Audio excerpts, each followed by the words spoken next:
If you look at Notre Dame's schedule in 2024, it turned out to not really be all that tough. Some of the teams that we thought would be a little bit better maybe weren't. They did have that big non-conference game against Texas A&M, huge win, and it's still crazy to look at that season, look at their schedule. I don't think anyone would have predicted them to lose to Northern Illinois if you had to pick one loss on that schedule. So you look at the schedule in 2025. Does it get easier? Does it get tougher? Let's break it down. Here is the full schedule, starting with Miami and going all the way to Stanford there at the end of the season. So what do you get home and away? Well, Texas A&M, Purdue, Boise State, NC State, USC, Navy, and Syracuse all at home. So they do have 7 home games. They have 5 road games. They've got Miami on the road, Arkansas on the road, Boston College, Pitt, and Stanford. So not too tough of a road schedule. Obviously, that Miami game will be really tough.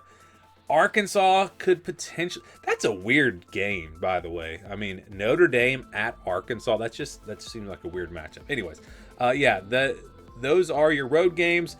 Again, manageable road schedule. Miami going to be the toughest. And then, at home, really not that bad. Texas A&M is going to be a good team. I don't know if Boise State's going to be able to be where they were last year. USC... again, this schedule is not all that tough. I look at Texas A&M and Miami, those 2 games at the top, 2 games that will come early in the season. Those probably are going to be the toughest games for Notre Dame in 2025. So you look at the additions and subtractions from the ACC. They lose Florida State, Georgia Tech, Louisville, and Virginia. Those teams were their ACC opponents last year. They also had Stanford. This year, they have Boston College, Miami, NC State, Pitt, and Syracuse, and they will still play Stanford. So I'm assuming the Stanford game is not part of the ACC rotation because of the fact that, again, they have one more game here, not counting Stanford. But yeah, I would say it's a pretty even trade.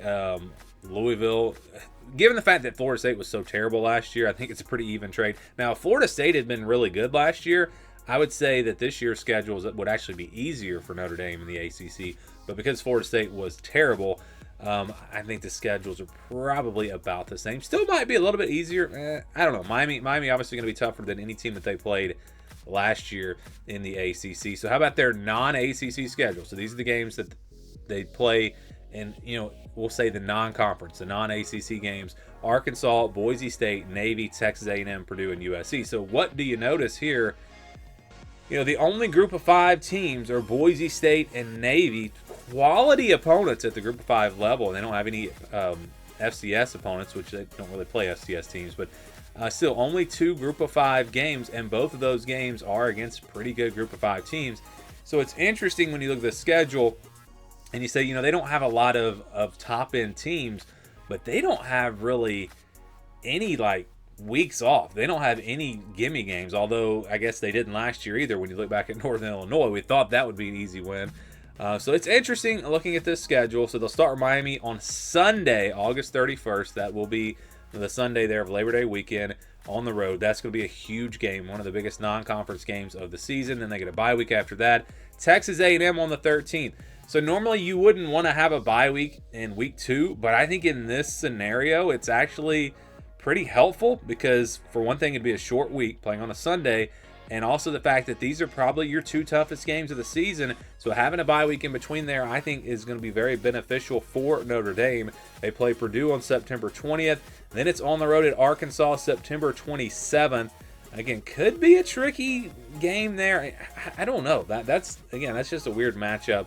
Arkansas, I think, will be decent this year, and it is a tough place to play. So yeah, that could be an interesting matchup there. You got Boise State on October 4th. We'll see if Boise State is as good as they were last year. If they are, then that's a huge game, but I don't know that they're going to be quite that good. You got NC State on October 11th at home. Will they bounce back this year? We'll see. USC on the 18th. A rivalry game there. That should be a good one. USC, I don't know what that team's going to look like this coming season, so that's a tough one to predict. They get a bye week after that, so their second bye week. Every team will have 2 bye weeks. Because of the way that the Saturdays fall. And then you've got Boston College on the road November 1st. That's after bye week. Shouldn't be too tough. Navy after that on November 8th. Then it's on the road at Pittsburgh. Perhaps that game's a little bit tricky. Of course, that's not a very difficult place to play. But Pitt was a surprise team last year. Could they possibly get back to what they were early in the season? Last season, I don't know. Or will it be the Pitt team we saw at the end of the year when they weren't very good? Syracuse, November 22nd. That one, I don't think it'll be all that tough at home. Then Stanford on the road, November 29th. So again, I look at this schedule, and Arkansas and Boise State are interesting, but the two toughest games, I think, clearly to me, are Miami and Texas A&M, and those two games come in the first two games of the schedule here for Notre Dame, of course, with that bye week in between.